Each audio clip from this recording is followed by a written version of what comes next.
Quels sont les mécanismes de l'évolution? Première partie, l'évolution biologique, c'est prouvé. Deuxième partie avec le bilan, le GAPRIA, carte mentale. Alors, ce document vous montre les relations simplifiées entre le savoir scientifique, les opinions et les croyances. Commençons par le savoir scientifique. On part toujours d'une hypothèse ou de plusieurs hypothèses. Ça concerne le monde réel. Et cette hypothèse ou ces hypothèses sont fondées sur un raisonnement logique. La communauté scientifique va valider ou non l'hypothèse. Donc ça sera une validation collective et pour valider une hypothèse, on le fait soit avec des expériences, soit avec des enquêtes, soit par des observations. Et c'est ainsi que l'on construit un savoir scientifique, mais attention, ce savoir scientifique peut être susceptible d'être confirmé ou réfuté à tout moment en fonction de l'avancée des recherches. Maintenant, si les individus en font une interprétation de ce savoir scientifique, alors à ce moment-là, on va appeler ça une opinion. Alors cette fois-ci, si on part d'une affirmation, une affirmation, elle est fondée sur une intuition, une introspection, un espoir, la confiance en une autorité, etc. Certains individus peuvent en faire une interprétation, et là encore, on est dans une opinion, et d'autres individus l'acceptent telle qu'elle, et à ce moment-là, c'est ce qu'on appelle une croyance. Donc, différence entre savoir scientifique, c'est que le savoir scientifique, il a été construit, il a été validé, et cette validation a été collective, et ça a été prouvé avec des expériences, des enquêtes et des observations, ce qui n'est pas le cas pour les opinions et les croyances. Alors, on peut appliquer ça avec nos pinsons des îles Galapagos.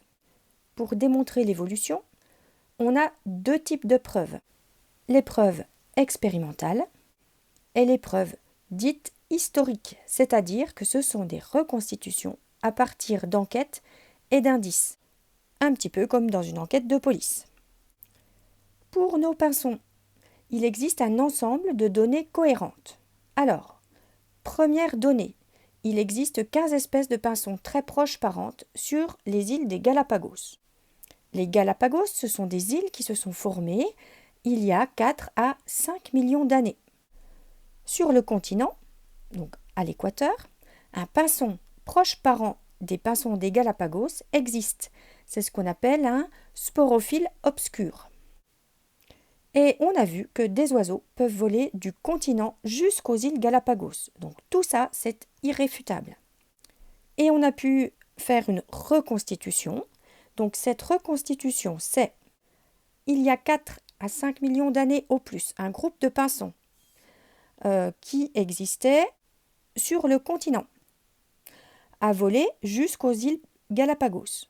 Ensuite, comme on a vu dans l'activité 4, certains oiseaux se sont installés dans des milieux différents, ils ont évolué chacun de leur côté et ils ont réussi à former 15 espèces de pinsons des Galapagos qui sont toutes issues au départ de cette espèce ancestrale qui venait donc du continent et de l'équateur. Voilà un premier exemple qui montre que l'évolution biologique, c'est bien quelque chose qui a été prouvé de point de vue scientifique. Vous allez maintenant pouvoir écrire sur votre cours le bilan du grand 3. Des caractères héréditaires nouveaux peuvent apparaître suite à des modifications au hasard de l'information génétique. Ce sont des mutations, maintenant je pense que tout ça c'est bien intégré. Et la sélection naturelle peut favoriser le maintien des caractères nouveaux conférant un avantage. Donc il faut que ce soit avantageux pour que ce soit gardé. Sinon, si c'est désavantageux, forcément, ce caractère ne sera pas gardé, ne sera pas transmis à la descendance. Suite du bilan. Une nouvelle espèce naît lorsque les individus de deux groupes ont divergé et ne peuvent plus se reproduire. Je vous rappelle que pour faire partie de la même espèce, il faut que les êtres vivants puissent se reproduire de génération en génération. Et enfin, À l'échelle des temps géologiques, l'évolution des espèces au sein des groupes se réalise sur des millions d'années. Bien entendu, ça ne se fait pas du jour au lendemain. Et enfin, l'évolution biologique n'est ni une croyance ni une opinion, donc regardez les documents que je vous ai commentés précédemment. L'évolution biologique est fondée sur un raisonnement logique qui permet d'expliquer des observations et des expériences. Comme d'habitude, après un bilan, on passe au j'ai appris à.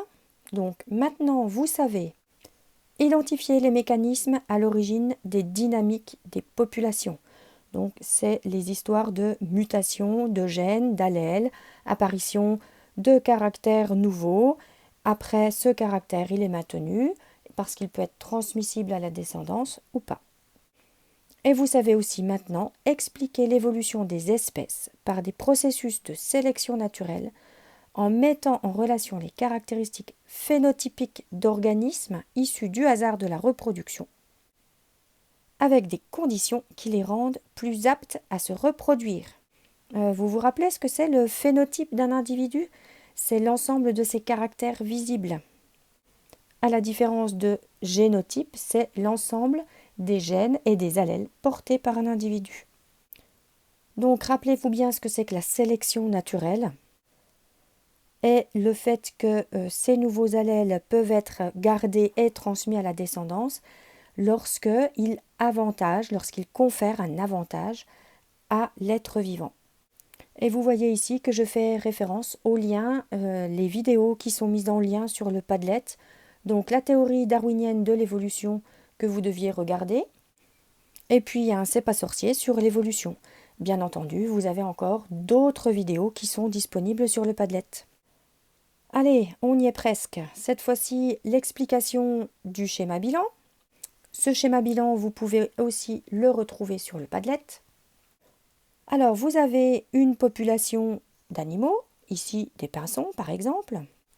Et si on regarde un caractère héréditaire, par exemple le bec, tous ces êtres vivants de cette population ont un bec. En revanche, ils présentent ce bec certaines variations. Il peut être plus long, plus court, etc. Au hasard d'une mutation, une nouvelle version d'un caractère héréditaire peut apparaître. Exemple ici, la forme du bec qui change. Et dans notre population, ce caractère peut être transmis et donc cette fois-ci, on voit apparaître quelques individus avec des becs différents. Les conditions de vie dans les milieux favorisent les individus qui ont certains caractères. Ici, les individus ayant une version avantageuse d'un caractère laissent davantage de descendants que les autres, puisque les autres, par exemple, ne peuvent pas se nourrir, ne peuvent pas s'alimenter et donc vont mourir plus facilement.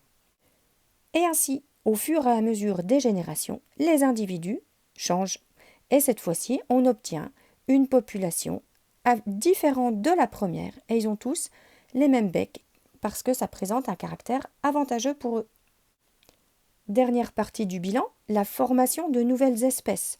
Donc là, c'est à peu près le même schéma qui a été présenté dans l'activité 4. Une espèce, que l'on appelle une espèce ancestrale, va vivre dans deux milieux différents, le milieu 1 et le milieu 2. Au cours du temps, on va observer des modifications des populations par la sélection naturelle et au final, on obtiendra deux espèces différentes, l'espèce 1 et l'espèce 2. Donc ces deux espèces sont différentes puisque les individus ne peuvent plus se reproduire entre eux. Et cette fois-ci, pour clore cette petite partie, une carte mentale donc, sur l'évolution des êtres vivants. Donc l'évolution des êtres vivants s'explique par les mécanismes de l'évolution. Ces mécanismes de l'évolution, il y a la sélection naturelle et la dérive génétique. Toutes les deux sont à l'origine de l'apparition de nouvelles espèces.